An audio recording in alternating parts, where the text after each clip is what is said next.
This episode is sponsored by BetterHelp. Guys, the winter can really do a number on your mental health, and we're finally getting to the end of winter, and we're about to start entering spring. Thank God. The days are longer. We get real vitamin D from the sun. But, the thing that's really gotten me through the winter, I'm not going to lie, are my weekly therapy sessions with my therapist. I made a lot of goals for 2025. And, I am somebody who does the whole January resolution thing. And I have to say, she's really held me accountable to my goals. And she reminds me every week of little things I need to work on to work towards them. And I am getting it done. Okay. Over the last 5 years, I have built a wonderful relationship with my therapist. And if you're someone who is interested in therapy, I highly recommend giving it a try. BetterHelp is all online, it's convenient, and you can change therapists at any time, no question. So head over to BetterHelp.com, use promo code WifeOfCrime1 to get 10% off your first month. That's BetterHelp.com/WifeOfCrime1 for 10% off your first month. I don't know how many of you can relate to this, but I always get a cold in the winter at some point. And then in the spring, I have allergies. So I'm just now getting over a cold that I had last week, and March is coming, and I'm about to have my allergies kick in. So literally like half the year, I'm congested. Well, we have a new sponsor, and it's Deep Cozy. It was such a coincidence that they sent us the product right when they did, because I had been stuffed up for a week, and I could finally breathe. When I tell you the relief I felt, it was amazing, okay? They have a squeeze bottle irrigation system and an electronic one. I went with the electronic one, and it worked so well. So if you can relate to this, stop feeling congested. Visit deepcozy.com and use promo code WifeOfCrime1 to get 15% off all products at checkout. That's deepcozy, DEPCOZY.com, promo code WifeOfCrime1. If you're uncertain whether this product is for you, consult a doctor or professional. Be sure to follow the instructions very carefully for proper use. Contact Deep Cozy customer service team through the Deep Cozy website with any questions. This podcast is an unscripted, unedited conversation about true crime. We take the cases very seriously, but I don't take myself seriously at all, and neither should you. Welcome to Wife of Crime. So, Russ, when it comes to expert witnesses during a trial, most of us don't even question the source. We just assume if they're considered an expert witness, then they know what they're talking about. Well, in the case I'm telling you today, the prosecution had a smoking gun. They had DNA evidence. But as we'll learn, even with evidence that strong, sometimes they get it wrong. This is the case of Josiah Sutton.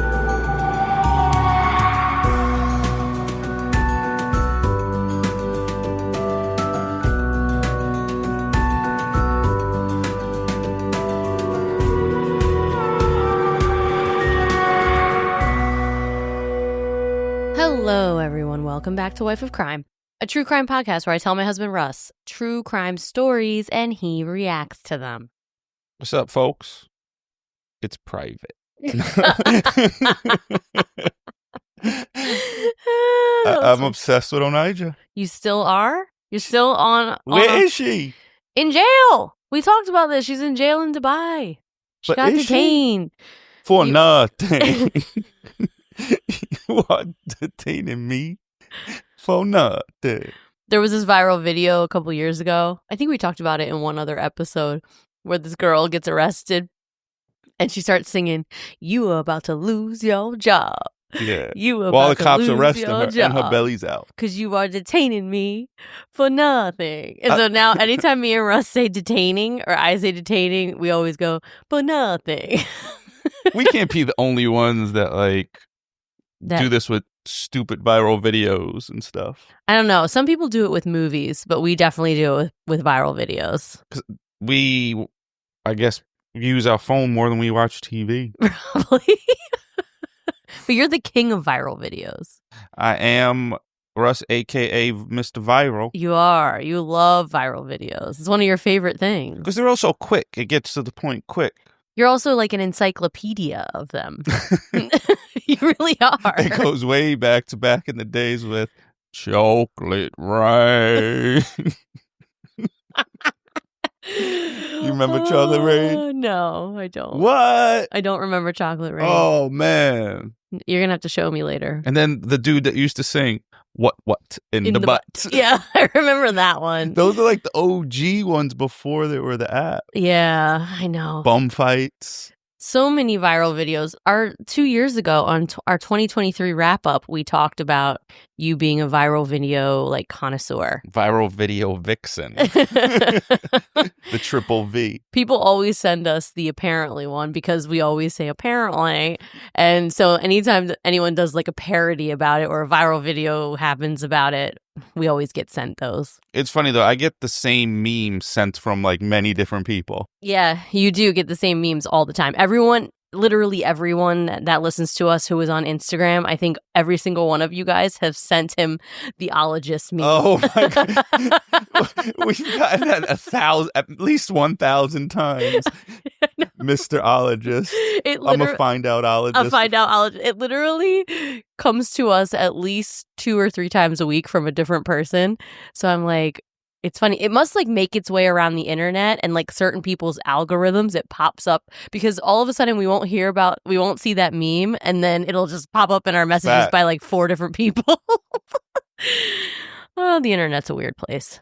The internet is the best. It is. The internet's the best and worst place ever. If it wasn't for the internet, we wouldn't be talking to anyone right now. True. If it wasn't for the internet, you wouldn't hear our voices. I'd have to go through this alone.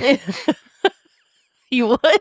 You'd be hearing all the same stories by yourself. Yeah, and then when I'm home though, I never comment. I'll just be like, wow. It's true. His signature when you're telling Russ a story, and you know he's like barely paying attention, you get wow. That's how you know he's barely paying attention to what you're saying. At least I'm giving you a sound. True.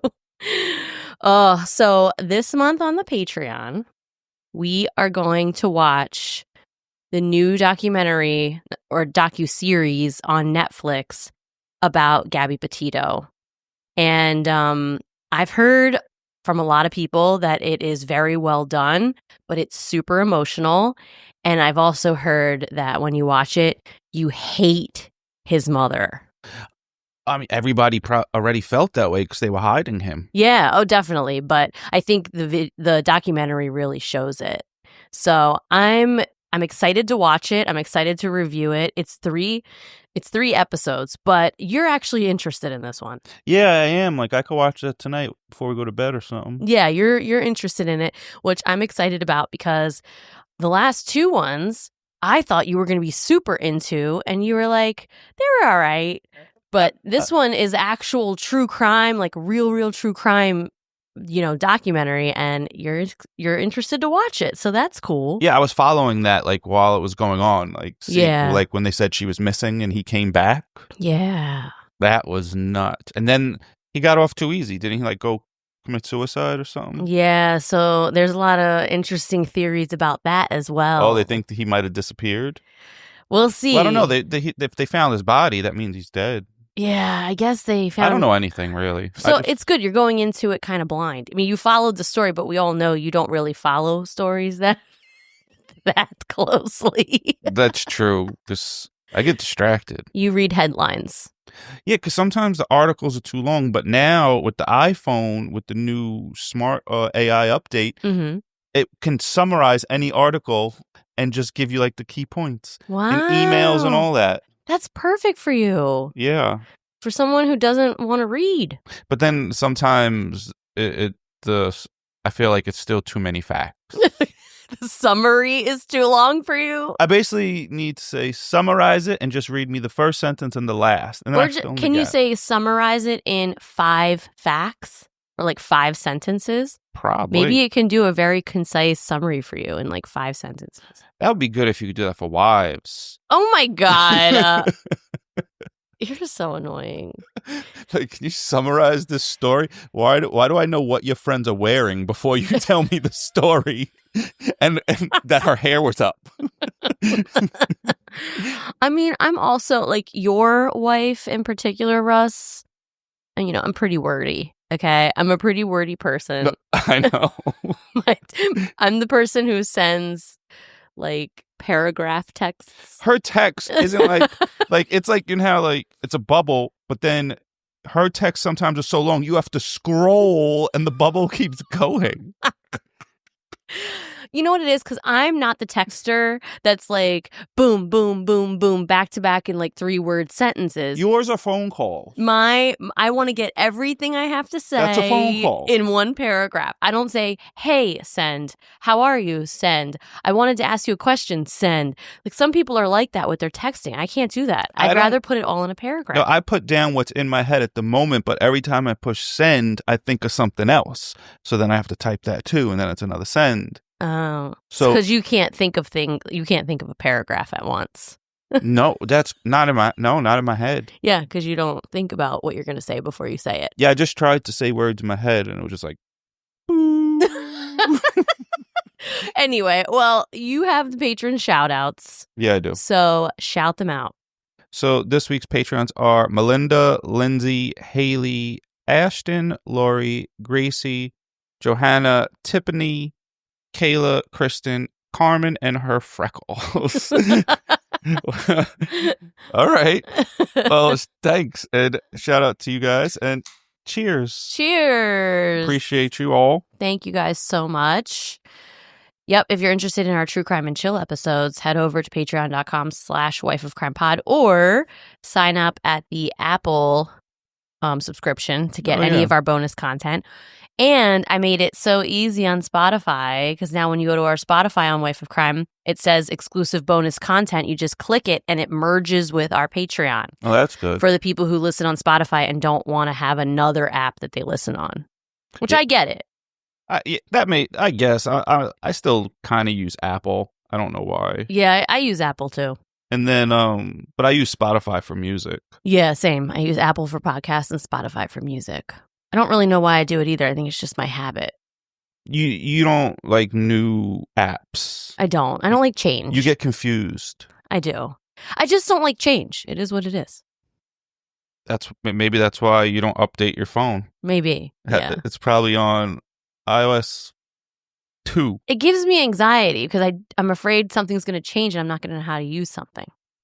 Yeah, Jess is like the woman when using the phone, like your grandma, like close one eye, the pointer finger out. Like she's definitely like when it comes to phones, but somehow we still got the pod. Yeah, somehow I do the producing and editing and all that for the pod. Doesn't look that crazy though. It's only like 2 wires into a computer. I don't think we got a lot going on. But guess what? You would have no idea how to set this up. Nope. He wouldn't. He literally would have no idea. All right. Also, every week, I do review of the week, and we've been going strong. This one is from the Onijah Robinson 2 mil. Whoa. Wait a minute. It says, don't read me. 5 stars or more. So this is the best review in a while. This is in contending for review of the year. Oh, a contender for review of the year. You all better top that. See, but the problem is by the time the end of the year comes, I'll probably forget that I read that. Really? No, because it's like 10 months away. No, but you won't forget because I will remind you of all the reviews you read. Or more. And then you have to pick one. So I don't worry, guys. I remember everything. Well, I go through all the episodes and re-listen, to be honest. You don't remember. I don't actually remember off the top of my head. Okay. Well, I have a doozy for you. Last week, the internet was going crazy about the Jack the Ripper case finally being officially, quote, solved by familial DNA testing. And we talked about this way back in 2021. And then we also talked about it just last week on our Start Spreading the News episode. And like I explained last week, this information isn't new. Okay, everybody? Nah, we've been on that. Yeah, we've been talking about this for a few years. This is the same information we've known since 2014, actually, about this case. This just shows that misinformation spreads like wildfire. It also shows that we, as the public, trust people a little too easily. In this situation, we see that the people reporting this are in the media, and we assume that the information they have and are providing is accurate. I don't. I always think they're lying. I don't know why. You're not somebody who sees something on the internet and believes it sometimes? Nope. Not like when your mom sends me a video of like an AI video and she's like, oh, look at this. And I'm like, that's fake. And she's like, how do you know? I don't think it was my mom. I think it was my dad that sent you a video like that. No, I think your mom too. Oh, okay. Similarly, when it comes to expert witnesses at a trial, a lot of people wouldn't even think to question the source. They have credentials. They're considered experts for a reason. It can be used as a powerful tool during a jury trial to either prove a point or sway a jury one way or another. DNA testing is amazing and has been an absolute game changer for forensic science. Sure has. So many people have gotten caught up. Yep. In the late 90s, DNA testing absolutely exploded.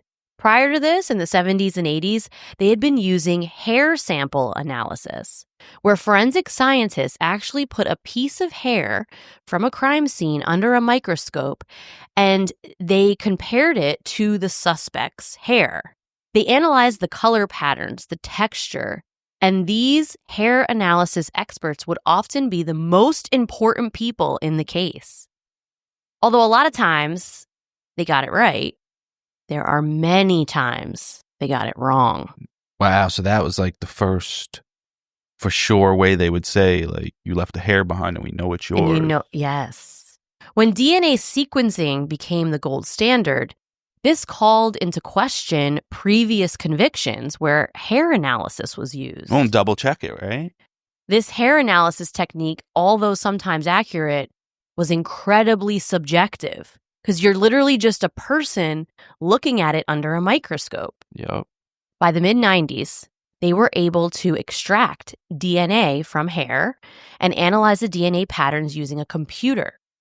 The FBI crime lab started tracking how often the microscoping hair analysis was accurate by taking two samples and first having the scientists analyze it under a microscope. And then they put the samples through the DNA sequencing. And in 11% of the cases, the microscopic analysis got it wrong. Wow. 11%. Now, to a jury with no forensic science background, when they brought the hair analysis expert on the stand and they said things like, I've analyzed thousands of hair samples, and in my expert opinion, there is a very small chance this hair belongs to anyone else other than the suspect. Along with other evidence the state would present, a juror would most likely convict because they don't have enough education in the subject, and they see an expert on the stand, and they see all the evidence presented, and a lot of us would convict because... Yeah, you're telling me that this is a fact the same way you're telling me that regular DNA is a fact because it's invisible. It's invisible? The DNA, like you can't see it when it's on the floor. Like you don't see it. Oh, yeah. DNA. The actual DNA sequencing. It's invisible. It's through a computer, yeah. Yeah. By 2012, the Washington Post did an investigation and found that 3 different exonerees in 3 different crimes using 3 different hair analysis experts at the FBI crime lab got it wrong. 3 strikes, you're out. The FBI got worried. And now the Innocence Project and the FBI are working together to reinvestigate 2,500 cases where hair analysis was used to convict. A large portion of these convicts are on death row. Oh, wow. It's crazy. In each and every case, they have found the experts got it wrong. The real perpetrator then went on to commit crimes. See, but didn't that they say if it has an 11% chance of being wrong, that has a 90% chance of being right then. So, like, they aren't wrong all the time, right? It doesn't matter. You need better odds than that. Oh, if yeah, you're putting absolutely. someone on death row. 1 out of every 10 people you'd be putting in jail. Yeah, innocently. Yeah. So they need to make sure that their T's are crossed and their I's are dotted and they're doing this correctly. No, I know. I was just thinking out of all 2,500 of the people that were in jail for the hair analysis, most of them are still going to be guilty. Yeah, there's a large portion that could still be guilty. Because if it's 90%, most of them still are. Yeah, but it's really important, to set this precedent. Oh, yeah, 11% is way too high. So when it comes to scientific evidence, it's imperative that they get it right. Unfortunately, though, we aren't quite there yet. There have been so many advances in forensic science over the years, which is wonderful. However, it's not yet foolproof. In the case I'm telling you today, we will see how even when the most advanced scientific methods are used, there is still subjective bias at play. And sometimes, even a smoking gun, like DNA evidence, can be wrong. Damn. This is the case of Josiah Sutton. Are you ready? Yep. This is crazy, by the way.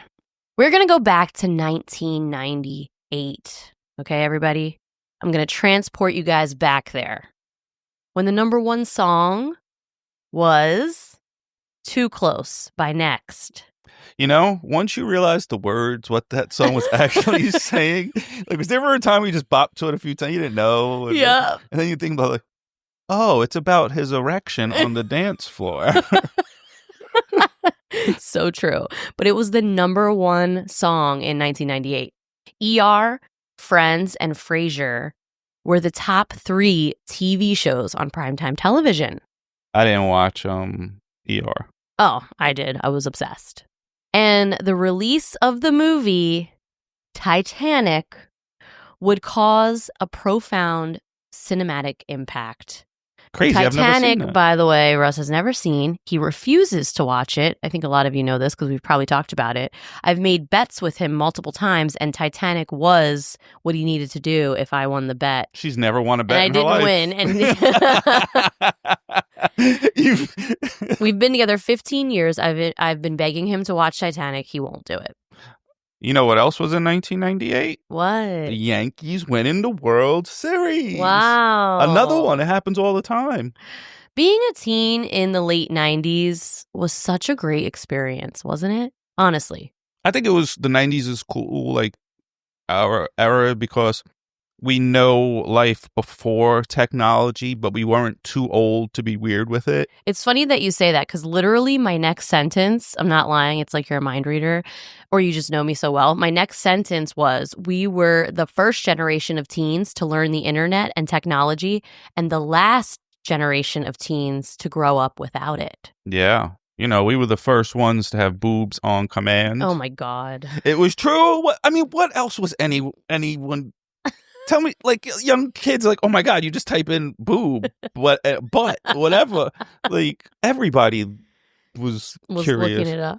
Yeah, even your parents, all that. It was the age of baggy jeans, slip dresses, chokers, sideways hats, and bandanas. We had flip phones. We memorized our friends' phone numbers and made mixtapes. What a time to be alive, honestly. I didn't make mixtapes. You didn't? No. You didn't burn mixtape? Well, mixtapes I made when I was younger. And then the CD burner and LimeWire came out, and I burned I mixed CDs. I didn't have any of that because I couldn't afford a computer. Oh. But I used to buy the bootleg CDs, 2 for $5. Did you buy bootleg mixtapes? Yeah. Oh, yeah. There you go. So yeah, but it wasn't coming from some girl making mixtapes, smoking cigarettes in the car, driving around listening to DMX. If you and I met in the 90s and you were my boyfriend, I would have definitely made you a mixtape. I would have. Your boyfriend's mixtapes. Yeah, of course. Everybody made people mixtapes. No. Yes, they did. What are you living in? Saved by the Bell? I definitely... All of my friends made mixtapes for themselves and for their significant others. I don't know how significant they are at 6, 17, 18. Well, at just 16 years old, Josiah Sutton, he was one of us. He was born and raised in Houston, Texas. He was a football player, a really good one. He was large for his age, 6'1", and he weighed 200 pounds. He was a big guy for 16. Yeah, that is.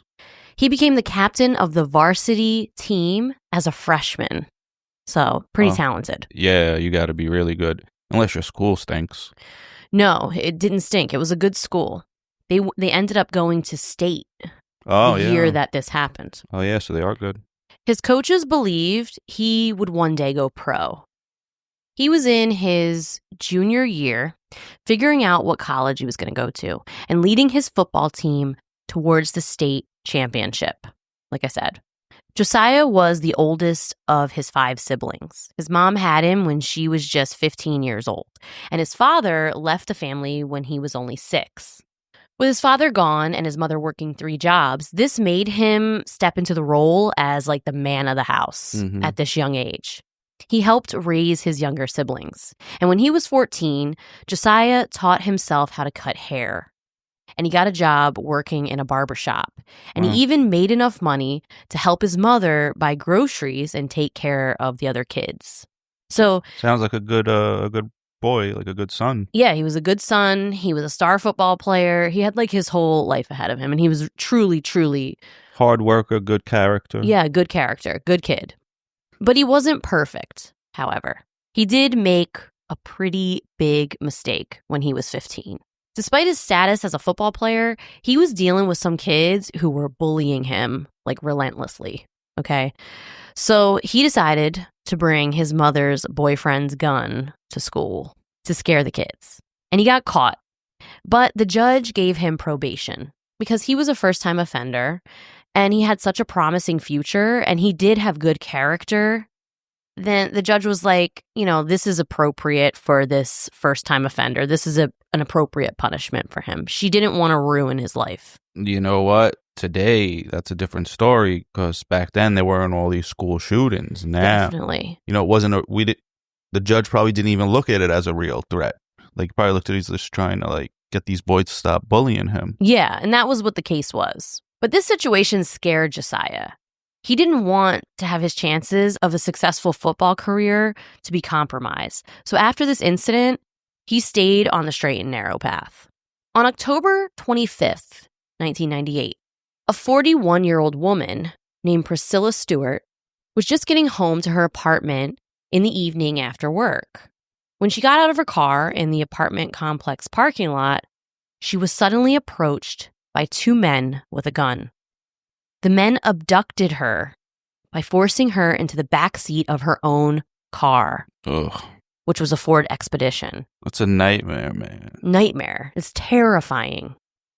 The 2 men took turns raping her in the back seat as one of them drove around the city. This is so terrifying. And when I was writing this, I started thinking about when you're driving, right? Like as I'm driving down the street, it's kind of crazy to think of what could be happening in the vehicles around me. Yeah. Like, is someone in there being abducted or sexually assaulted or being abused? It kind of like really freaked me out. But people are normally just picking their noses. Oh, God. Yeah. The other day we rode by a guy who picked his nose. So I'm driving, right?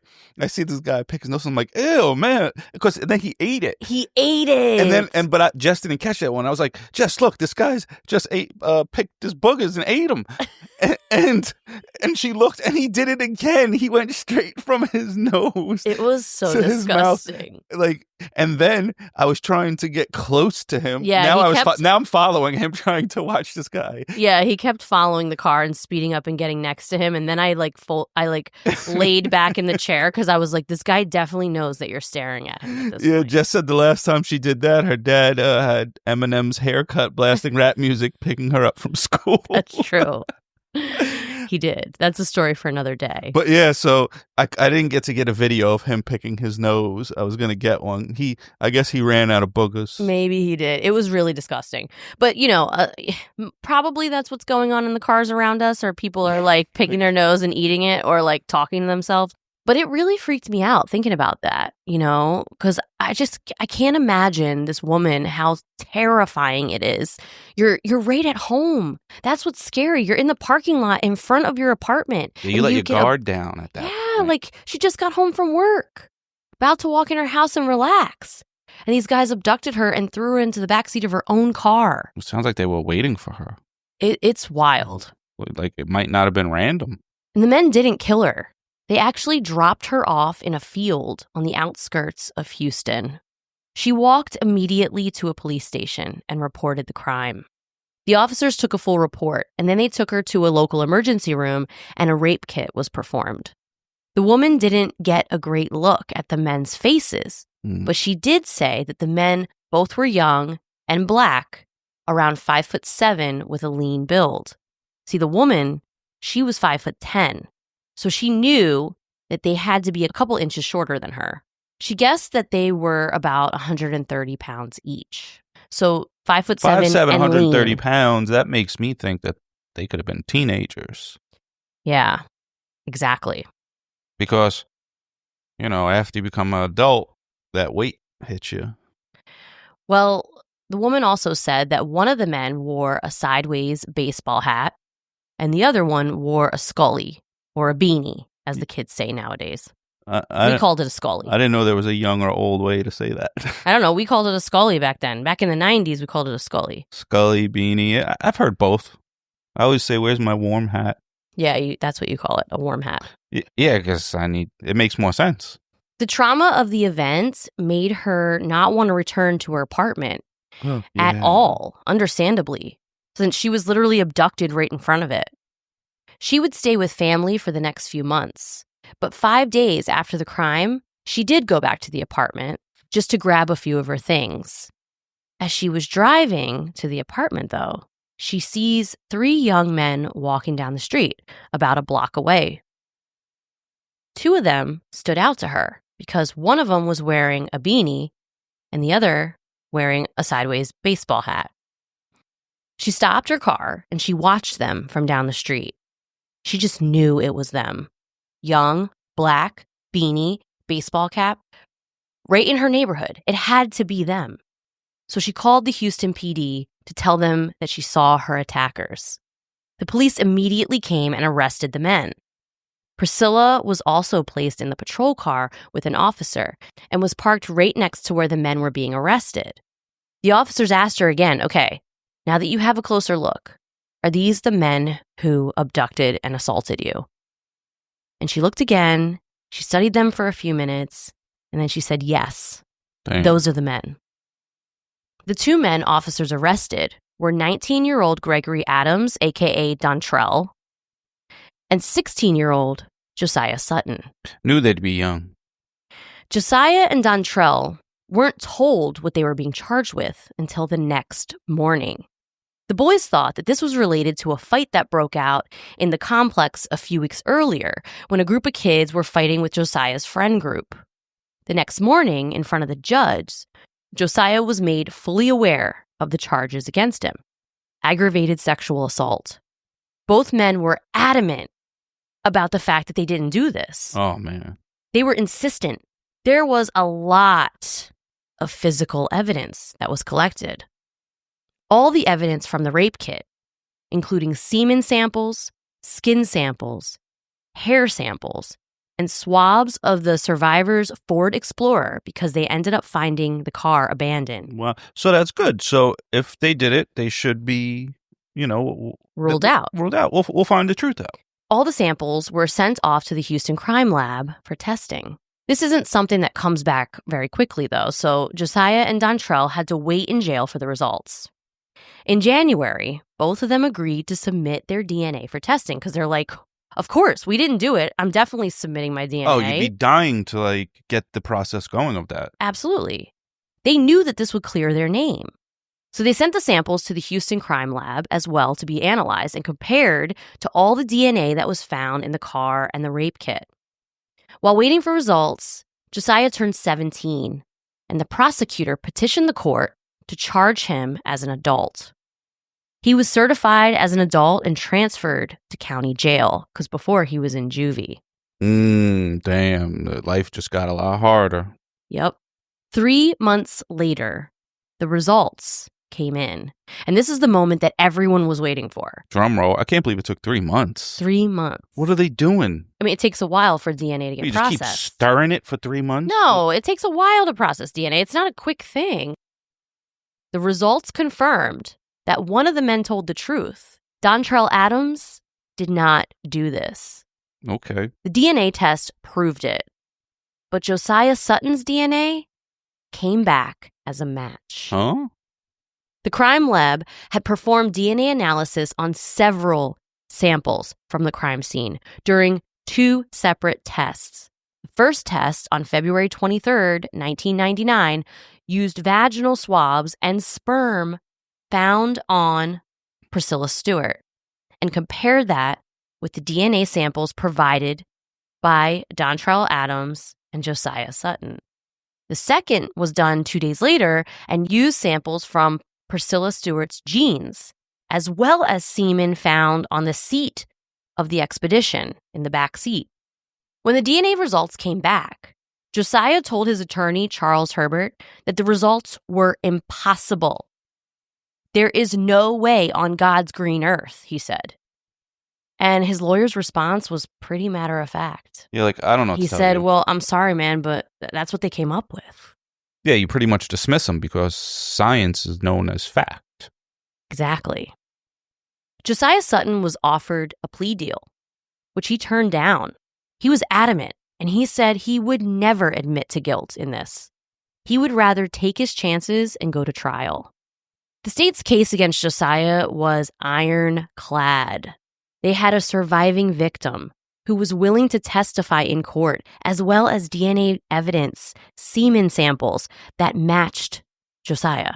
So that means he did it. Josiah Sutton's trial began on July 7th, 1999.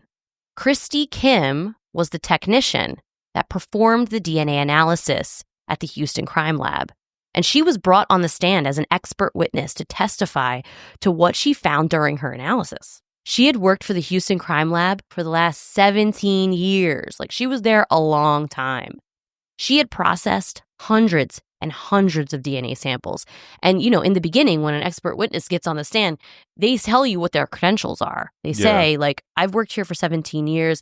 And, you know, the prosecutor wants to show that they're an expert in their field. So they ask them about all their credentials and experience, how many DNA samples they've processed, yada, yada. While on the stand, she explained to the jurors in layman's terms how DNA analysis works. She said, look, if it comes from the same person, then it should have the same exact DNA pattern. No other person will have the same DNA except in the case of identical twins. Oh, so does he have a brother? She explained that Josiah's DNA profile was found in the crime scene semen samples and could be expected in 1 in 694,000 African Americans. So essentially, the odds that this wasn't Josiah Sutton's DNA was 1 in 694,000. So most likely he did it, but there is a chance it wasn't him because those odds are crazy. But people hit the lotto with worse odds than that. You know what I mean? So like, it's possible. Christy Kim also pointed out that there were several genetic markers known as alleles that were consistent between the rape kit and Josiah Sutton. The explanation in its most simplistic form is what jurors heard from Christy Kim. She presented this evidence as black and white. And I completely understand that being a juror on this case, even someone with my experience, I can totally see why they believed her. I'm a sexual assault forensic examiner. I perform rape kits on people and collect evidence, and I still have a very limited understanding of how DNA analysis actually works on a scientific level. That's a whole nother field of work. You got to be trained on that. Absolutely.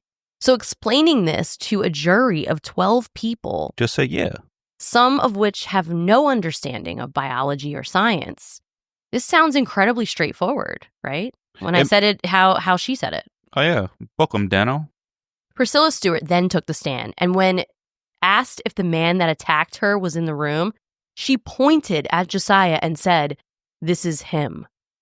And I want to stop here and I want to say one thing, okay? I do not in any way want to make it seem like Priscilla is to blame for anything.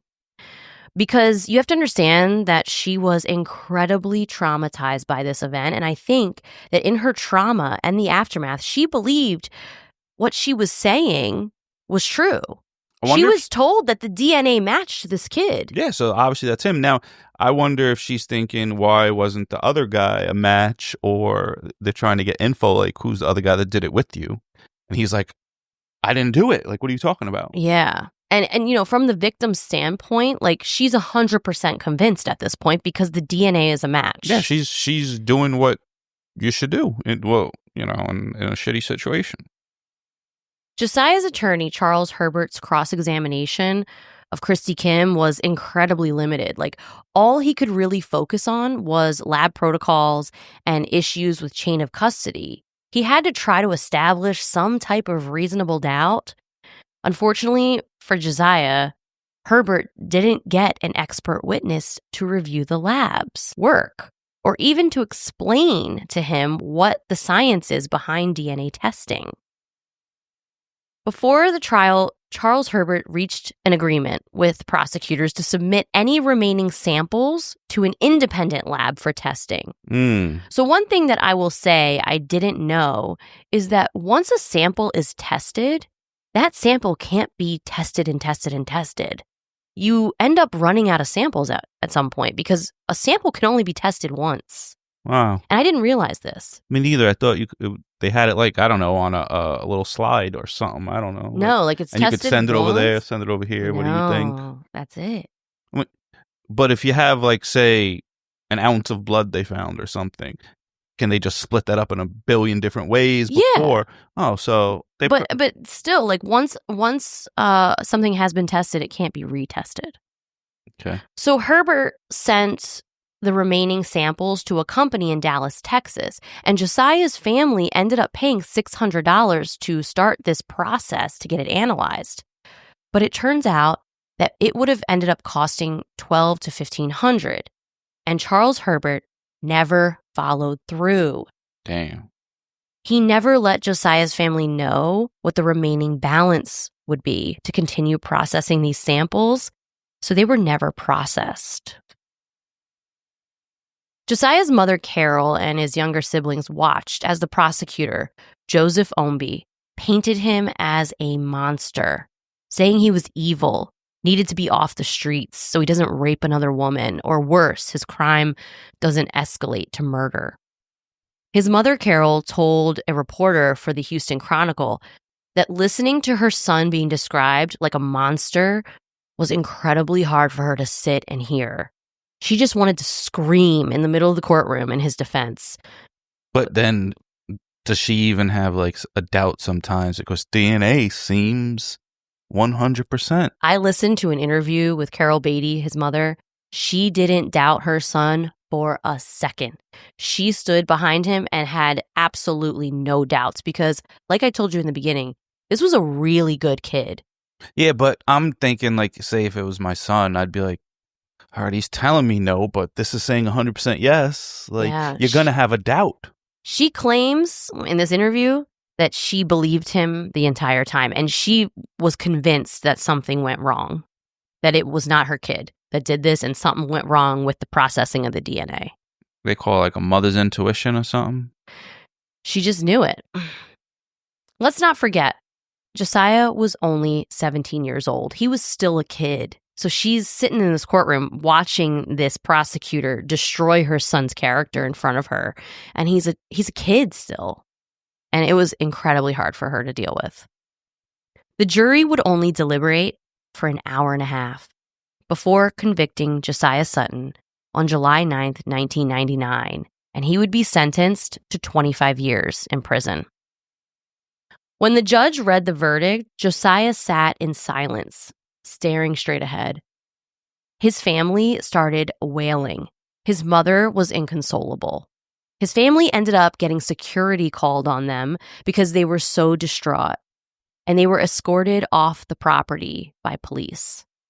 One thing I can say about Russ is that he loves a good deal. In his words, he's a sucker for a good deal. Even though I enjoy a little luxury sometimes, it doesn't mean that we can always afford it. Until I discovered Quince. Quince is my go-to for luxury essentials at really affordable prices. All Quince items are priced 50 to 80% less than similar brands. By partnering directly with top factories, Quince cuts out the cost of the middleman and passes the savings to us. They only work with factories that use safe, ethical, and responsible manufacturing practices and premium fabrics, and I love that. Give yourself the luxury you deserve with Quince. Go to quince.com/wifeofcrime for free shipping on your order and 365-day returns. That's QUINCE.com/wifeofcrime to get free shipping and 365-day returns. Are you like me and just have a really hard time relaxing? Or are you like Russ and have chronic pain and have a really tough time sleeping? Well, we told you a couple months ago that we started using Viia Hemp products, and I'm telling you, they're literally the best. We have been using them for months. They taste so good. They have all different types of hemp products for your needs, for sleep, for relaxation, for fun, for sexy time, literally for everything you can think of. They have products with THC and without THC, so whether you want to have a little bit of a high or not. Most importantly, though, they taste amazing. They actually really taste good. Some edibles that you get taste really crappy and have a chemically flavor or a bad aftertaste. Well, these don't. Viia has figured out a way to make them just taste like candy. So if you are 21 and up, head over to viiahemp.com and use the code wifeofcrime1 to receive 15% off. That's VIIA hemp.com and use code wifeofcrime1 at checkout. They're going to ask who sent you and make sure you tell them it was us because we want them to stay our sponsor. We love them that much. After being sent to prison, Josiah immediately appealed his conviction to the 14th District Court of Appeals in Harris County. He claims ineffective assistance of counsel because Herbert had failed to follow through on the independent testing of the DNA samples. Never trust someone named Herbert. Well, that's his last name. Charles Herbert is his full name. He also had Josiah take the stand. And while on the stand, which is like a terrible idea, like we've known this, we're true crime podcasters, and we know, after all the cases I've told you, you never have the defendant take the stand in their own defense. I never understand why. Maybe most likely it won't be good.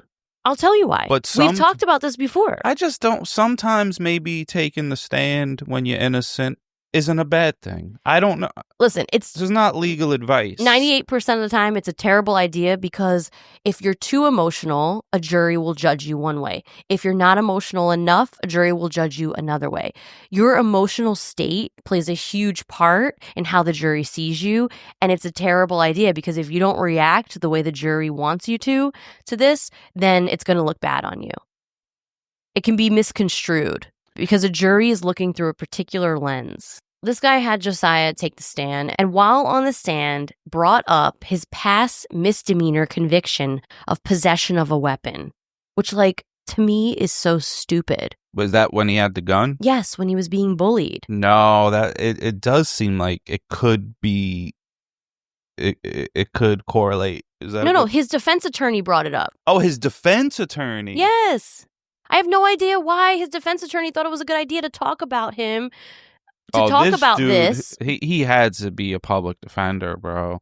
Baggy pants, disheveled hair. Well, it was a terrible idea to bring this up. And during the cross-examination, of course, like a shark, the prosecutor jumped on this and made him answer a ton of other questions about the incident with the gun and his criminal conduct.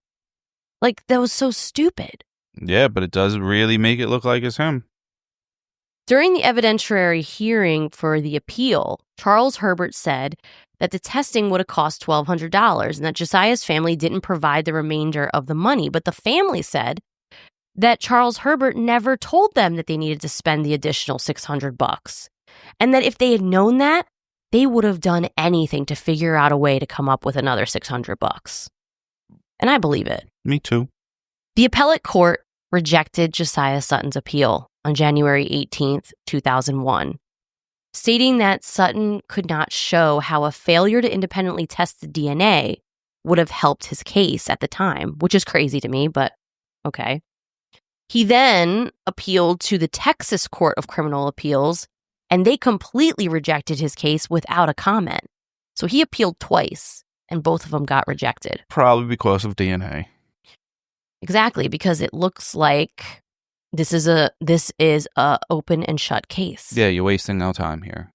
While in prison, Josiah pretty much spent all of his free time in the law library, learning everything he could about his case and DNA analysis. He was determined to prove his innocence. And he was going to learn as much as he could about the legal process and all of the science in order to do that. He drafted a motion himself. He drafted this motion to request DNA testing. And technically, he wasn't allowed to do this because this is supposed to be only when inmates who DNA testing wasn't performed during the time of their trial. So he wasn't necessarily supposed to draft this petition. But he's also not lying because some of the DNA wasn't checked. Well, yeah, independently checked. It was checked at the Houston crime lab. Yeah, so he's not completely lying or doing the wrong, Well, luckily the motion that he filed automatically assigns you an attorney. So he had another attorney assigned to him, and this guy's name was Bob Wickoff, and he began to represent him in March of 2002. Right after Josiah filed this motion, these two reporters with KHUE-TV in Houston started investigating the Houston crime lab after they got a tip from a defense attorney in the area about problems with the lab's work. So they went and did this deep dive investigation, and they gathered all these records and sent them to two independent experts. One of them was a guy named William Thompson from the University of California, Irvine, and the other one was a lady named Elizabeth Johnson, who was the former director of the DNA lab of Harris County Medical Examiner's Office. And these experts found so many problems. The Houston Crime Lab's analysts were distorting statistics. They were fudging the results to fit a prosecution's theory and narrative of the crimes, and they weren't following proper scientific procedures. Did the prosecutors know that they were doing this? We're going to get to that. Because then all these people should go to jail. We're going to get to that. They also had a number of analysts that worked there that were not properly trained. Many of them only went through a mentorship program at the lab, but didn't have formal schooling. Some of them didn't even take college-level statistics and advanced biology classes. As a nurse, I had to take statistics. We have to take a bazillion biology classes, and I'm not in charge of analyzing people's DNA and potentially sentencing people to death. That's crazy.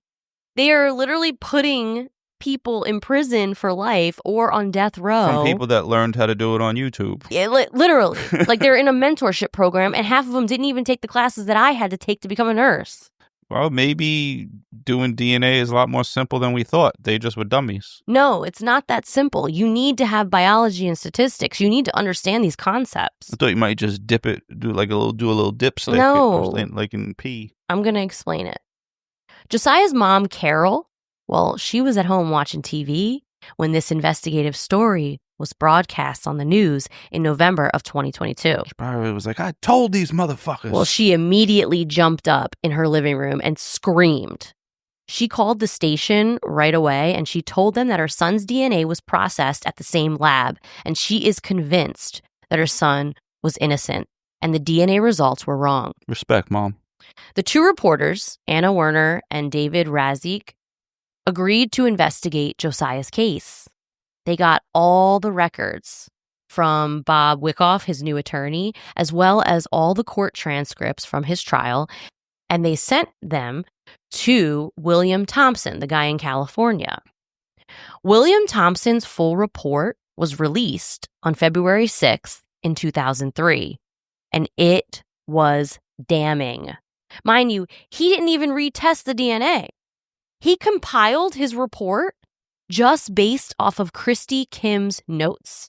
The lady who processed the DNA, all he did was look at her notes and the court transcripts and came up with this report that was like pretty much telling everybody how big of a piece of shit this lady is. Wow, so her report was probably like, yup, he did it.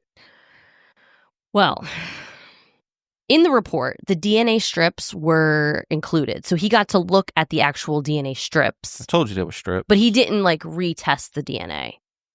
And I read the full report, and I'm going to try my best to simplify the science because it's not easy to follow. Some things to understand about forensic DNA testing that I learned while I was researching this case is, number one, all human DNA is 99.9% identical. Okay?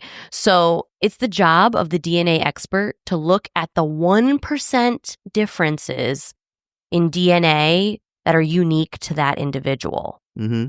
Okay, so me and you, our DNA, we're humans. So our DNA is 99.9% the same, but there's like a 1% difference between us. And the job of this scientist is to look at that 1% difference and try to match, Russ to your DNA and Jess to my DNA. Makes sense. So they're taking 1% of the DNA sample that is unique and analyzing the points on that sample that make it unique. So some people share some of these specific points just by chance. So this makes the system of DNA matching incredibly intricate, difficult, but not foolproof. So when an analyst starts a job, the first step is that analyst has to establish the DNA profile of the victim. So let's pretend you and I are the DNA analysts and we work at the DNA shop. No, I'm the boss. Well, you and I are the analysts and we work at the DNA shop. You do what you're told in my establishment, and I didn't even hire you yet. So we have the samples in front of us, okay? First, we need to establish who the victim is out of the samples. Because when it comes to a vaginal swab, for instance, right, you're going to have DNA from the victim and DNA from the perpetrator or perpetrators. Makes sense. In the sample. So that's essentially the first step. We take all the DNA, the computer analyzes it, it's printed out in a sequence, and we compare the test strip with the sequences we got from Priscilla Stewart. Yeah. So during her rape kit, we drew her blood.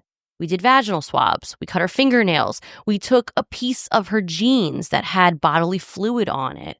We swabbed the back seat of her Ford Expedition. We then take the blood or buccal swab from Josiah Sutton and Dontrell Adams, and we have their DNA as well. So after we establish what DNA out of the sample is Priscilla's, then they can see the DNA left over.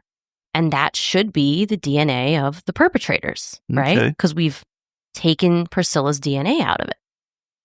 The next step is to sequence the DNA of what's left over and then compare that to the suspects, Sutton and Adams. DNA testing strips are really interesting. I can show you a picture of them. They almost kind of remind me of an EKG strip. At first glance, it seems very straightforward, right? Like, science should speak for itself. If it's a match, they did it. If it isn't, they didn't do it. Yeah. But once you dig a little deeper and learn more about DNA analyzation, it actually can be quite subjective. That's crazy, no? I watched this really interesting video. It's only like 15 minutes long. It was a TED Talk by a DNA expert named Dan Crane. And he spoke about the fact that DNA testing is still pretty subjective to this day, 2024. That's nuts. And we need to get to a place where it's completely objective. But it's probably so close to being 100% that, yeah. I mean, it is 98%. It's close. 98? That's it? I mean, it's very close. Yes. I thought you was going to say like 99.999. No, it's like 98%. Oh, shit. But it's not 100%. So Maury got a couple wrong. Because he's done more than 98 of them. I mean, he's done, so eventually you do 100, 2 of them are going to be the father. Paternity tests are a little different. Maury, bringing families back together. Paternity tests are different than DNA testing when it comes to crimes. Okay. I knew that. Paternity tests are different. So I watched this TED Talk with this guy, Dan Crane, and he spoke about the fact that DNA testing is pretty subjective and that we need to get to a place where it's completely objective and just let the science speak for itself. So I'm going to post the video on our Patreon, and I'll post a link to the video on like our social medias, I guess. And anyone who's really interested in learning like the details about this, it's so fascinating, especially if you're a science nerd like me. I loved this video. I thought it was really interesting. So they sent all these records to William Thompson, the guy in California, like I told you. And he analyzed everything and he released his findings, his report. And it was damning. And I read the whole thing. And I'm going to tell you a few excerpts from his report. I'm going to just read it because I think it's better to hear it directly from him in his words. And I'll interject and try to explain as we go. Okay? Okay. The report Thompson wrote states, quote, I reviewed the full transcript of the trial, the defendant's motion for new trial, and the defendant's appellate brief. I also reviewed a set of laboratory notes from the police department serology DNA laboratory, and these notes are sketchy. This is his exact words in his report. I'd never heard that word used in a professional setting. Yep. He said these notes are sketchy and do not adequately document the work that was done. However, the notes do include photocopies showing the DNA test strips and a copy of the Houston PD laboratory report on the results of DNA analysis in the case. So I analyzed the findings using this. I was immediately struck by the discrepancies between the conclusions stated in the laboratory report and the results shown in the test strips.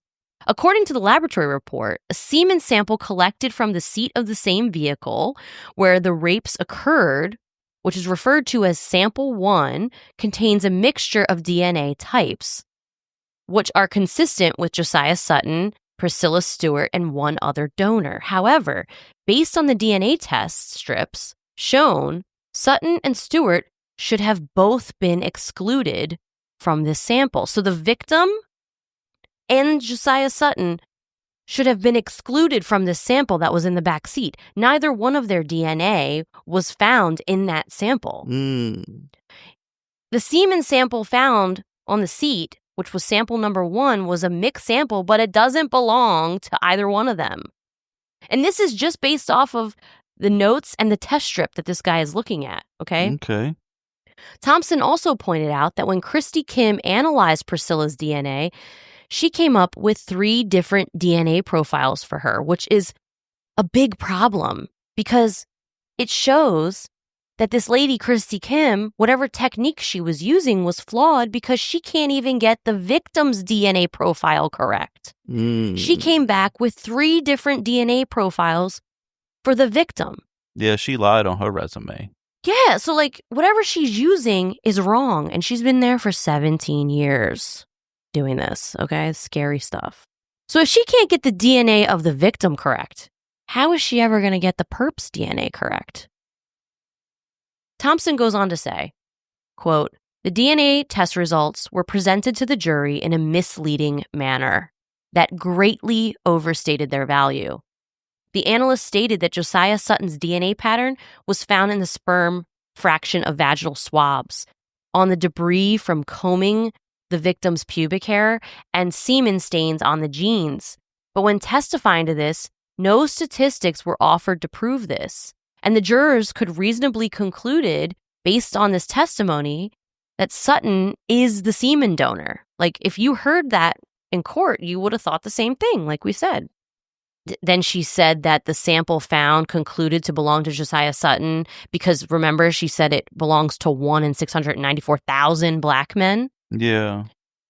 Well, Thompson goes on to explain that the DNA profile is but one of many profiles that can be included and in the mixed sample. And he says, by my calculations, the probability that a randomly chosen African-American male would be included in the mixed samples exceeds 1 in 15. Oh. So she said 1 in 694,000. He says 1 in 15. And the probability of a match to one of those suspects, because they tested 2 of them, this means that it's 1 in 8. Wow. 1 in 8 is very different than 1 in 694,000 chance. Yeah, that's I'm getting drastic. heated. I'm actually very hot. I'm sweating. You sure are, girl. The way the sweat I'm getting glistens hot all 'cause this over is- your body. This is crazy. It makes me so angry. I thought it was the fleece that you're wearing. No, I'm hot because this is crazy. What he's saying here is that DNA found in this case could belong to 1 in every 15 black men. And when you're testing 2 of them, the odds are 1 in 8. But the part that really gets me in Thompson's report is when he said this, quote, "The most serious problem, however, was the failure to report aspects of the DNA evidence that appeared to exonerate Josiah Sutton." Oh, so it looks like she did know what she was looking at, and she's taking out the stuff that would make people innocent. Listen to this. As I will explain more fully below, sample number 1 appears to be DNA from one of the 2 rapists. Sample number 1 cannot be from Josiah Sutton. And if sample number 1 is indeed from one of the 2 rapists, then Josiah Sutton cannot be the other rapist. In other words, the DNA evidence taken as a whole provides strong evidence of Sutton's innocence. The jury knew nothing about this exculpatory evidence. The laboratory report falsely states that this sample is consistent with the profiles of Sutton and the victim. So this was actually a lie. The trial transcript suggests that the district attorney knew there was a problem with the sample and intentionally avoided bringing it up during Kim's testimony. At one point, during Kim's trial testimony, she wandered into the area and began discussing sample number 1, and the prosecutor immediately responded with, quote, "I don't want to talk about the unknown sample, okay?" It was not brought up again, and the defense didn't hear that or catch on to it and hone in on it during the cross-examination, so it was never brought up.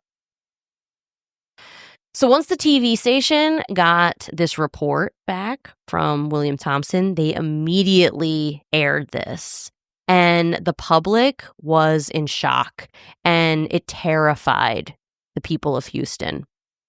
The Houston Police Department was getting a lot of heat, and they decided to retest the DNA evidence and sent it off to a different crime lab. This time, the results excluded Josiah Sutton as a contributor of the DNA completely. And on March 12th, 2003, a judge ordered Sutton's release from prison. Carol Beatty, along with all of Josiah's siblings and the rest of his family and friends, waited outside the jail for him to be released. And there are all these photos of them hugging, and they just look so incredibly happy. Like, I can't imagine the relief. He had been screaming that he didn't do this. How long was he in jail? He was in jail from 1999 to 2003. So man, he did years. 4 years. Wow. And the whole time, he was in the law library fighting for this. And the fellow inmates, they were rooting for him. And when he got released, they were all cheering for him. Oh, that's nice. Yeah. But I really want to talk about what happens next for a lot of exonerees. So Josiah's attorney pursued a pardon by the governor. At the time, it was a guy named Governor Rick Perry. The DA at the time was a guy named Chuck Rosenthal. And he said he would support Sutton's pardon if Sutton would submit to a final round of DNA testing.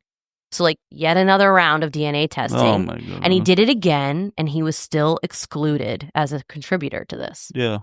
After this third round of DNA testing, however, Chuck Rosenthal noted that the victim didn't recant her identification statement of Sutton. And because of this, they wouldn't grant his pardon. What? His office also argued that the prosecutor didn't commit misconduct by failing to see the errors in Christy Kim's analysis, which is what was stated in the pardon request. So Josiah and his attorney had to fight for a whole nother year, and they took his case to the Texas Board of Pardons and Parole. And they originally approved him to receive a pardon, but they approved it by saying, okay, you can have this pardon, but there's no mention of innocence. Okay? Just let me out. He's out, but he's a felon. Even though he's proven to not even be part of this crime 3 times. Why would anybody do that to an innocent man? It's insanity. But this happens to exonerees all the time. So that's why I really wanted to get into it. It's kind of like people just don't want to admit that they were wrong. That's what it is. It's like pride or something. Yeah. Finally, March 14th of 2004, Perry granted Josiah Sutton a pardon of innocence. Despite the pardon, though, Josiah was not immediately eligible to receive any compensation for his wrongful conviction. Texas law back then required that the district attorney sign off on compensation, and Chuck Rosenthal, who was the DA at the time, initially refused to sign off on it. But eventually, after another year, okay, so this is 2 years after he's been proven innocent, finally, he acknowledged that he should get compensation, but he still wouldn't acknowledge Sutton's innocence. On October 1st, 2005, he was approved to receive $118,000 in compensation, which equates to about $29,500 per year of being incarcerated. That's terrible. I thought people get millions. Nope. The whole year, while Josiah was out of prison but still fighting for his pardon, he was a felon. He could not get a job, no help with housing. He had to register as a sex offender. Oof. He also went into jail at 16 years old and came out institutionalized and traumatized by the experience. It was a really hard transition for him, like it would be for anybody. At least he was a big dude. He was traumatized, and he said, I'm not in prison, but I'm not free. This is what he said after he got out. He would save every receipt that he ever got in case he had to prove an alibi. Wow. He slept with things piled up behind his closed bedroom door because in prison, you had to sleep that way in case someone wanted to come in the middle of the night and shank you. And he lost his mind. He was just institutionalized. Up to this day, Josiah Sutton is still dealing with the scars of his incarceration. Hearing his mother speak about this really made it real for me, that someone can be pardoned from a crime based on innocence, but that arrest record and conviction is still on their record. It's not expunged. His record has not been expunged at all. So in order to get hired, a lot of jobs, you have to go through their legal department because you have to report on the application that you were arrested. And before. Especially no one's hiring a sex offender. Well, he's no longer a registered sex offender. Well, that's good. But he still has to go through the legal department to get hired. And a lot of them are like, we'd rather not deal with all this. Hey, man, you could be president and be convicted. Oh, then, like, conviction shouldn't...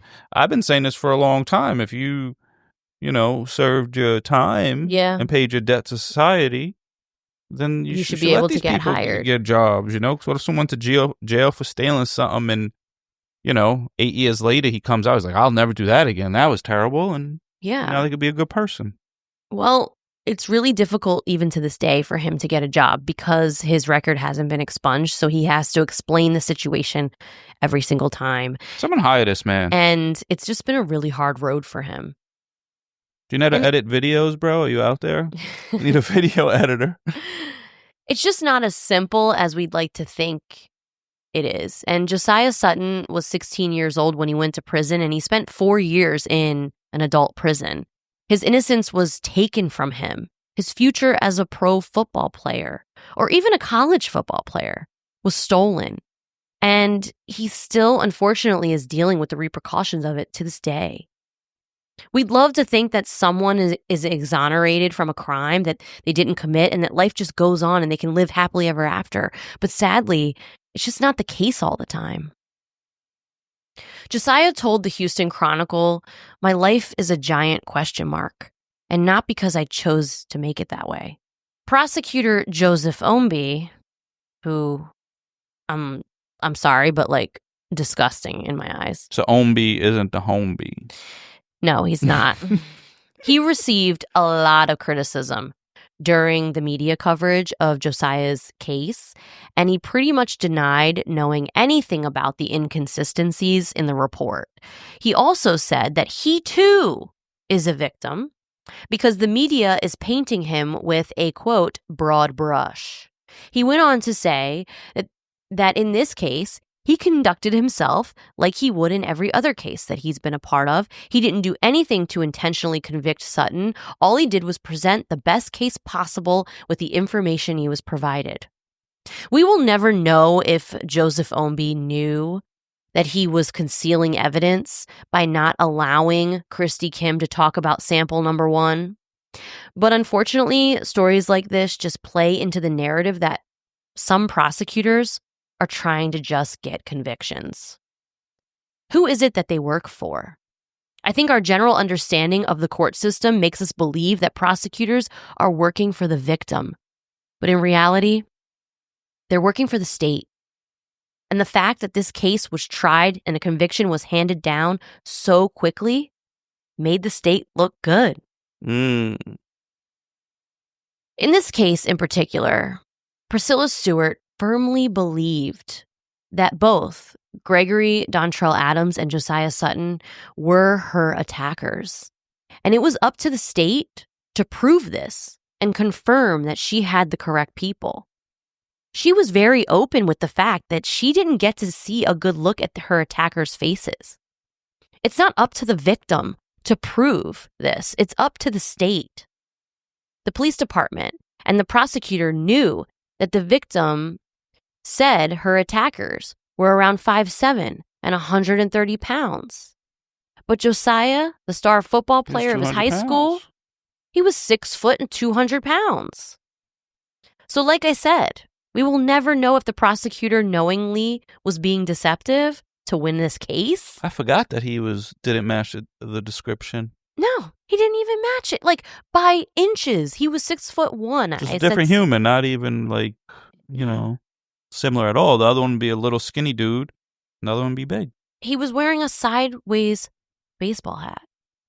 That's only thing, he was only committing a fashion crime. Yes. That was it. He was committing a 90s fashion crime. Well, nowadays it would be a fashion crime. Back in the 90s, people wore their hat sideways all the time. Not really. Russ, you're trying to tell me you never had your hat backwards to the side or frontwards to the side? Never front to the side. There was maybe a time or two it was a little back into the side. Back into the side for sure. Listen, I was pretty fly for a white guy. For sure, backwards to the side. Don't even play with me. Not all the time, but who cares? You know what else? You know what else, guys, that Russ had? Go. Russ had cornrows. He got his hair braided into cornrows. He looked like Justin Timberlake back in the 90s. It was only one time. You got to relax. Cornrows. So my friend's girlfriend asked, can she braid my hair? I was like, go for it. I don't care. I didn't see any pictures of this. I wish I could. There might have been like one picture, but you actually had to take pictures and get it developed at the time. Yeah, so there was nothing digital. No camera phones. Thank the good Lord. So like I said, we will never know if the prosecutor was knowingly being deceptive to win this case. Only he knows that. And he has to live with that. In 2002, prior to Josiah getting out of prison because of all the media coverage about the other cases that the Houston Crime Lab royally fucked up, they ended up having to close down and were under review. I was going to ask about what happened to them. Well, the review would end up being released in 2007, and it said that Sutton's case, in many respects, is a microcosm of the range of problems that they observed during this investigation related to the use of forensic DNA evidence in Harris County criminal justice system. So they have to test everyone again? Well, I don't know if they're doing that, but they found so many problems. One of the things they found out, in addition to like all of the issues with protocols and chain of custody problems and all kinds of stuff like that, they also found that none, like zero, Nada. not one DNA analyst had the education required to do their job.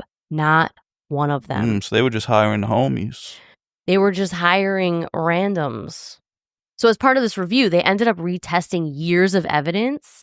And as a result of this, 2 other men, a man named George Rodriguez and another man named Ronald Taylor, Oh my goodness, were also exonerated after being wrongfully convicted, in part based on faulty evidence from the Houston Crime Lab. Wow.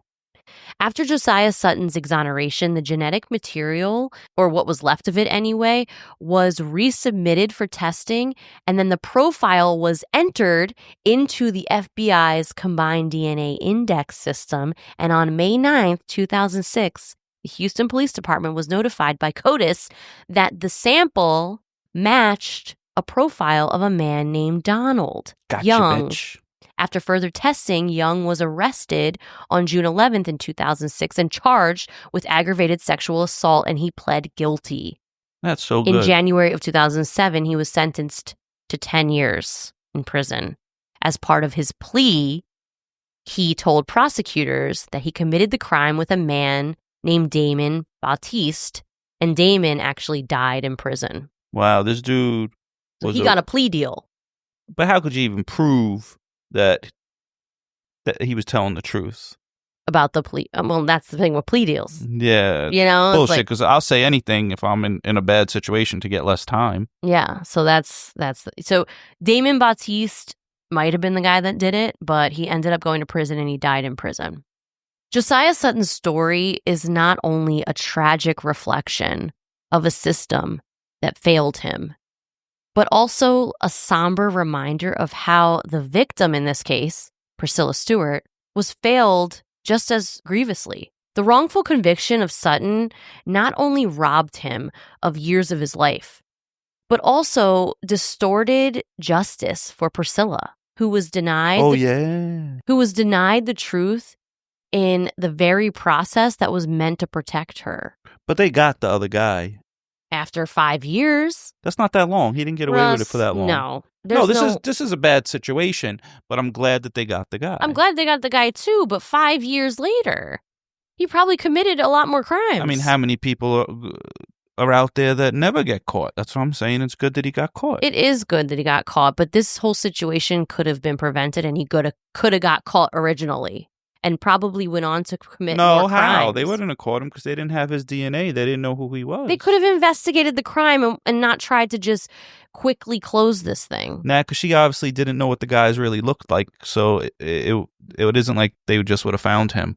I think it probably would have took the DNA. Well, all right. I mean, you have a good point, but I don't... You just lost one.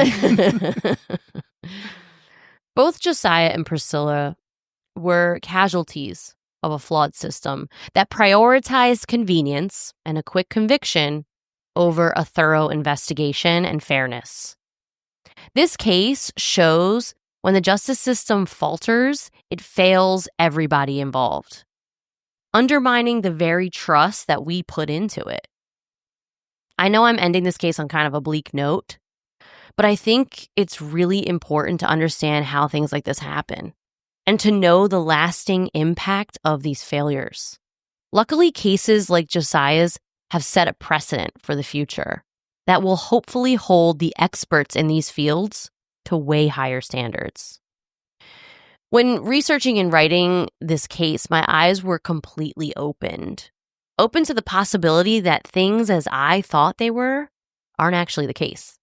I truly pride myself on being someone who is always trying to see all sides, and I think that my lack of knowledge about how DNA analysis works kind of kept me in a box. And I believe that happens for all of us. When you don't know something automatically, we defer to the people who do, right? Yeah. Just like I said in the beginning, we're conditioned as humans to think that if we don't know something, we just need to follow what the quote experts say about it. But we need to do a better job at educating ourselves. We need to do a better job of discerning who the experts actually are. There are times in my life where I have these like light bulb moments. Most of the time they happen in therapy.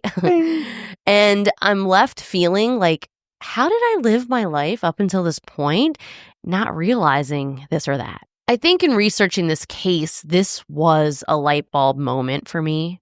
As someone who is heavily into true crime, who watches all the TV shows, all the movies, all the documentaries, it's very easy to assume that everybody involved is doing their best and doing the right thing and working towards justice. But sadly, I've seen through cases, I've told you, that that's not always what's happening.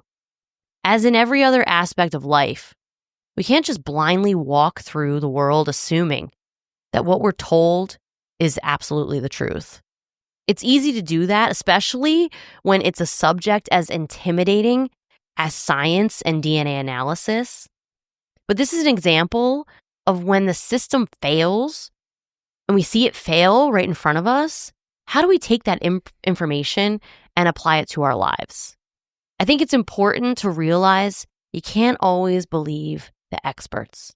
You can't always believe what the media says, and you can't always believe what the content creators put out online, because we are all flawed, because we're all human. And that's my soapbox closing paragraph. That's pretty good. Honestly, everything I said in that closing paragraph, I speech to texted it because I was like trying to get my thoughts in order, because this case really hit me hard. Like I was when I first heard this case, I heard it a couple weeks ago on another podcast. And it wasn't even as fully in depth as I went when I heard it. I just kind of heard mention of it. And I heard this was a kid who got convicted using semen sample DNA. Yeah. And it was wrong. And I was like, no, I gotta look this up. Yeah, like if that's wrong, then how do we... This is crazy. Yeah. Like in my mind, I was like, I'm living in a false world. You know, like I felt like this is wild. Like so many people say they're innocent. So exactly. So I went down this rabbit holes of understanding DNA, because you know me, then I'm like, wait, I have to understand how this all works. I have to understand how they look at the DNA, how it's compared. I just go deep, you know? Yeah. And when I realized... I just would have believed a different expert. That's the problem.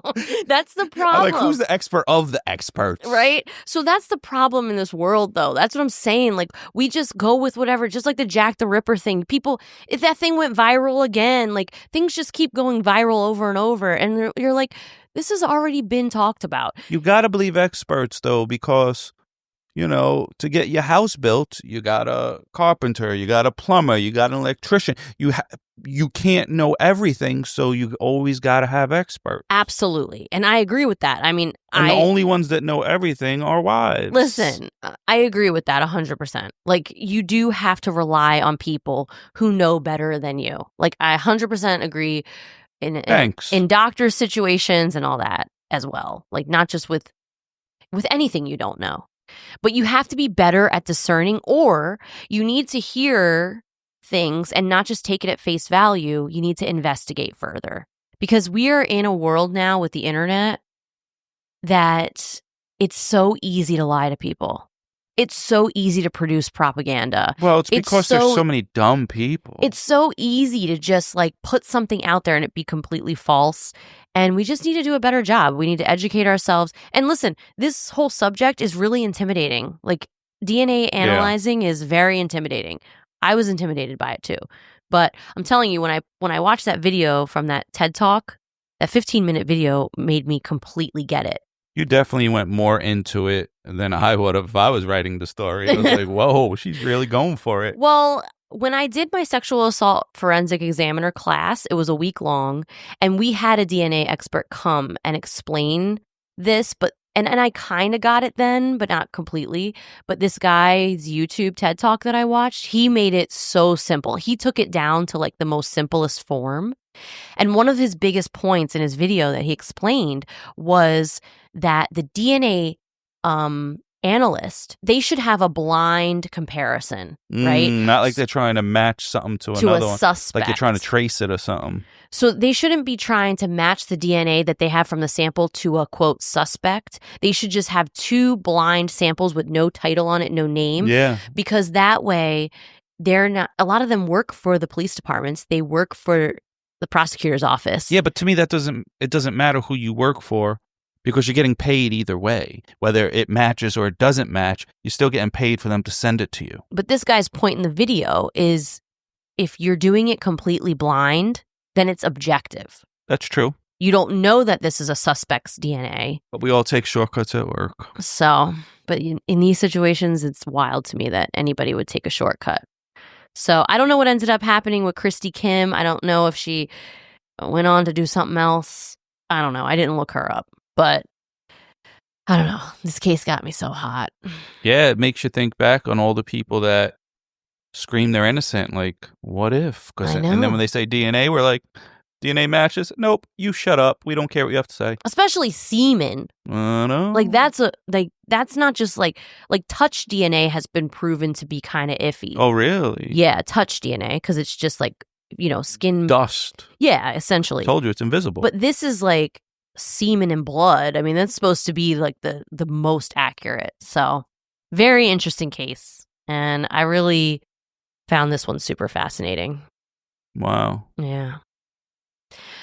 All right. Well. All right, folks. You know what we just did, and you know what we're going to do. Hopefully it made you guys think. Or more. I don't know when I'm going to let that go. I don't either. Yeah, but I still have apparently. Like, there's all these stupid things that stick to me. Or like the guy that says his succulent Chinese food. Like, I have all these things that don't leave my head. Chocolate rain.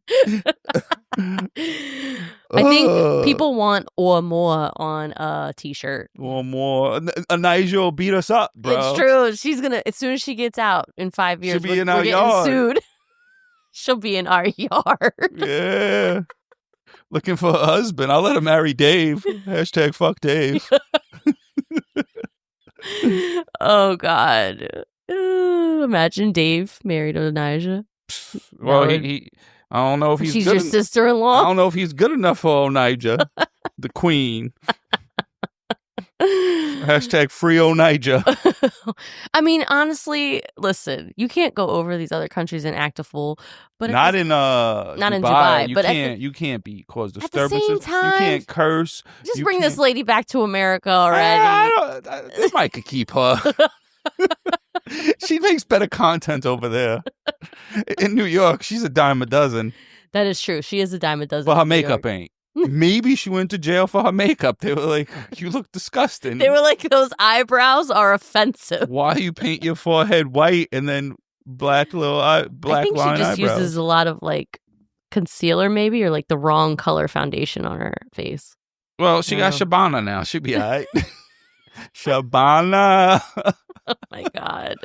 I don't know when we're going to let this go. Shout out to Shabana. You looking good, boo. Listen, Shabana, according to my source in Pakistan, Balil, Shabana's famous now. She is? She's doing guest appearances at like birthday parties. Let's go, Shabana. Balil was saying that she was like on social media and these girls were at a birthday party. They were like 15 years old and they did this whole video like, look who we have at our birthday. Oh, and then Shabana like walks through them and it's doing bar mitzvahs and shit. Bar mitzvahs. They're not Jewish. No, but I'm saying she'll probably do any appearances. Yeah, she's getting paid to appear now. That's wild. Yeah, I mean, it's honestly... Maybe she's doing eyebrows because she was doing Onijah's eyebrows. She was threading them and everything. Well, she was just taking them off. You could just shave it. No, she was... I don't know. No, she would redraw it. I always find it weird if you can grow eyebrows and then you redraw them. I mean, that's really... like disagreeing with the Lord. That's what he chose for you. I mean, people color in their brows now. Like, I use tinted brow gel on my brows, but only just to make them look thicker and fuller, not like to draw them on. But a lot of women don't. I don't got no brows. I'm losing my brows. He's losing his brows. But I got hair on my head. Thank God. Shit. Everyone thought you were bald, but you're not. Nope. All right, everybody. Have a wonderful week. More. Or more. We will talk to you soon. Later. Have the week you deserve. Bye. Peace.